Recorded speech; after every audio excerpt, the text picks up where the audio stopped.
ख्रिस्तामध्ये माझ्या प्रिय भाविकांनो, बहुतेक वेळेला आपण प्रभू येशू ख्रिस्ताने निवडलेल्या 12 प्रेषिताची वाहवा करत असतो आणि कधी कधी आपण सांगत असतो की केवळ आणि केवळ 12 प्रेषितांनी जाऊन प्रभू येशूची सुवार्ता सर्वत्र पसरवली.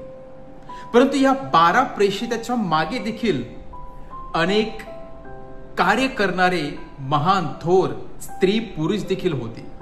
त्यांचा देखील हातभार प्रभू येशू ख्रिस्ताला नक्कीच लाभला. जरी ते 12 प्रेषितांमध्ये नव्हते, परंतु 12 प्रेषितासारखेच ते प्रभू समवेत राहून प्रभूच्या बरोबरीने कार्य करत होते. मग त्यामधील काही स्त्रिया देखील होत्या आणि बायबलमध्ये एक स्त्री नेहमी आपल्याला त्या उच्च स्थानी दिसत आहे, जी प्रभूच्या सेवा कार्यामध्ये, प्रभूच्या प्रेषित कार्यामध्ये नेहमी सहभागी झालेली होती. ती म्हणजे मेरी मागदलेन.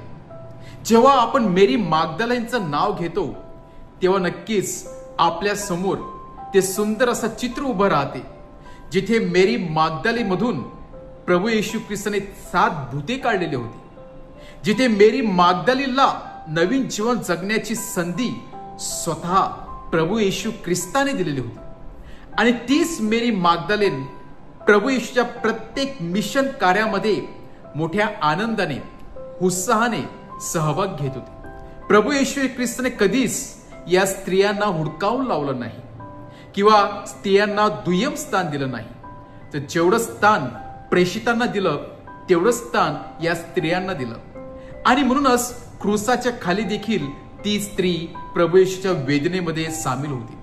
तेवढंच नाही तर पुनरुत्थानाचा पहिला जो संदेश होता, तो संदेश या स्त्रीला, मेरी मागदलेनला पुनरुत्थित ख्रिस्ताने दिला. बायबलची सुरुवात त्या एका महान स्त्रीने होती. ती स्त्री म्हणजे पवित्र मरिया, जिच्याकडे स्वतः देवदूत येतो. आणि पुनरुत्थानाचा संदेश एका दुसऱ्या स्त्रीद्वारे होते, ते म्हणजे मेरी मागदलेन. या दोन्ही स्त्रियाद्वारे प्रभू येशू ख्रिस्त आपल्याला सांगू इच्छित आहे की हे प्रेषित कार्य केवळ पुरुष लोकांचं नाही, हे प्रेषित कार्य केवळ मोजक्याच लोकांचं नाही, तर आपल्या सर्वांना या मिशन कार्यामध्ये सहभागी होण्यासाठी प्रभू येशू ख्रिस्ताने बोलावलेलं आहे.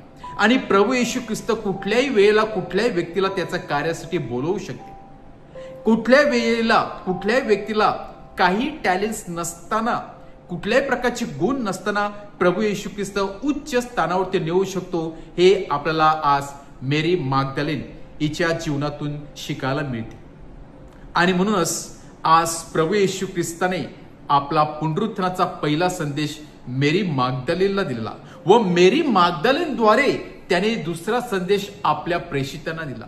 एका स्त्रीला प्रभू येशू ख्रिस्ताने उंच केलं व यहुदी काळामध्ये जे स्त्रियांना दुय्यम स्थान देण्याची प्रथा होती, ती प्रथा प्रभू येशू ख्रिस्ताने पूर्णपणे मोडून टाकून आपल्या सर्वांसमोर एक सुंदर असं उदाहरण ठेवलेलं आहे की आपण दोन्ही पुरुष किंवा स्त्रिया हे एकाच नाण्याच्या 2 बाजू आहेत.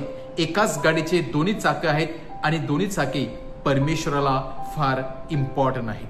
आणि म्हणूनच पुनरुत्थानाचा संदेश पसरवण्याचं कार्य केवळ प्रेषित लोकांचं नाही, तर प्रत्येक स्त्री आणि पुरुषांचं आहे.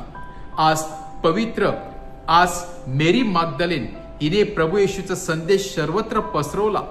जिथे जिथे ती गेली तिथे तिथे ती शुभ संदेश घेऊन गेलेली आहे. हा पुनरुत्थानाचा आनंद कोण देऊ शकतो?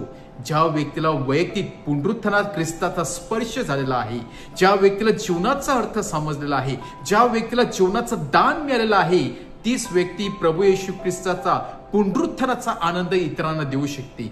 आणि पवित्र त्या संत मेरी मागदलेनने तो पुनरुत्थानाचा आनंद शिष्यांना दिला. आपण देखील तो पुनरुत्थित ख्रिस्ताचा आनंद इतरांना देण्याचा प्रयत्न करूया.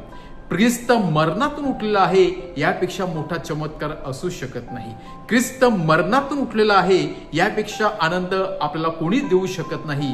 आणि म्हणून आपण देखील ख्रिस्ताचा आनंद स्वतः अनुभव घेण्याचा प्रयत्न केला पाहिजे, अनुभवण्याचा प्रयत्न केला पाहिजे आणि तो पुनरुत्थित आनंद इतरांना देण्याचा प्रयत्न केला पाहिजे. आपण नेहमी आनंदित राहूया, दिलेल्या देणगीबद्दल परमेश्वराचे आभार मानूया आणि या पुनरुत्थित ख्रिस्ताचा संदेश इतरांना देण्यासाठी परमेश्वराकडून एक पवित्र आत्म्याचं सामर्थ्य व दान मागूया. आमेन.